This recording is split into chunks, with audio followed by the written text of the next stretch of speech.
You addressed the misplaced monopolies in Mexico. What are the core impacts of these on Mexico?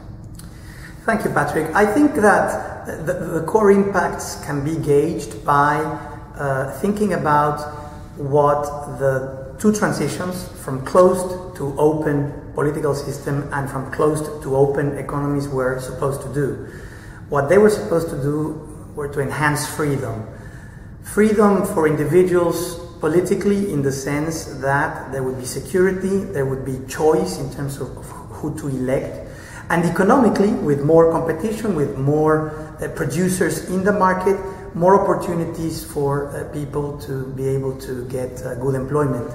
What has ended up happening is the opposite. So the intent of the reforms ended up producing a fragmented state.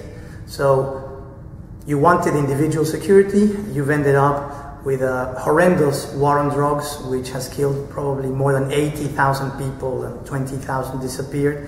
This is something our country had not seen since its historical revolution back in 1910, 1920. And economically, the mystery remains on how an economy that privatized, that opened up, that integrated with the United States remains growing at 1.5 to 2.5% rather than 5+, like other big emerging markets. So therefore, in that sphere, the supposed enhanced freedom of employment, of productive activity, has not only not materialized, it's potentially got worse for youngsters in Mexico.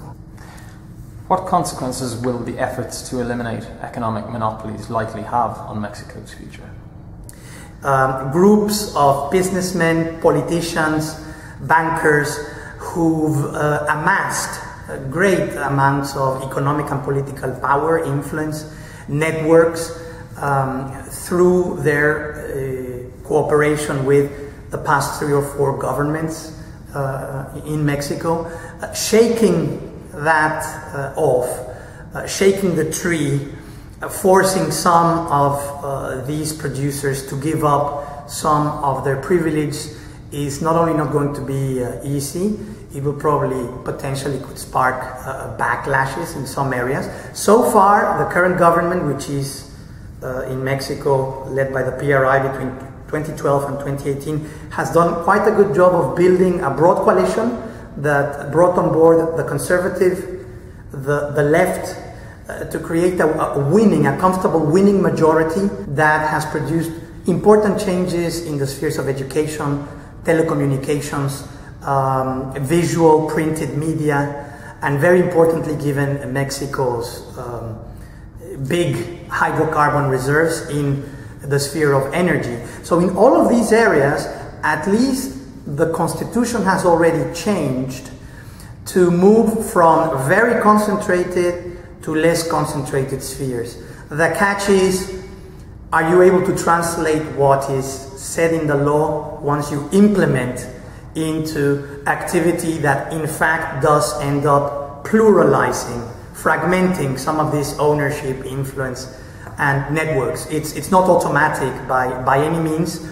So at the very least, expect resistance from the well-organized groups. How will electoral reform help ensure continuity of reform? This is a very important question for Mexico, given that the previous system did not allow re-election for anyone. And therefore, incentives have always been for politicians to do everything very quickly to be able to jump to the next position. So there's no medium to long-term thinking. With the electoral reforms, both legislators, federal legislators, as well as mayors are going to be able to be re-elected for up to 12 years.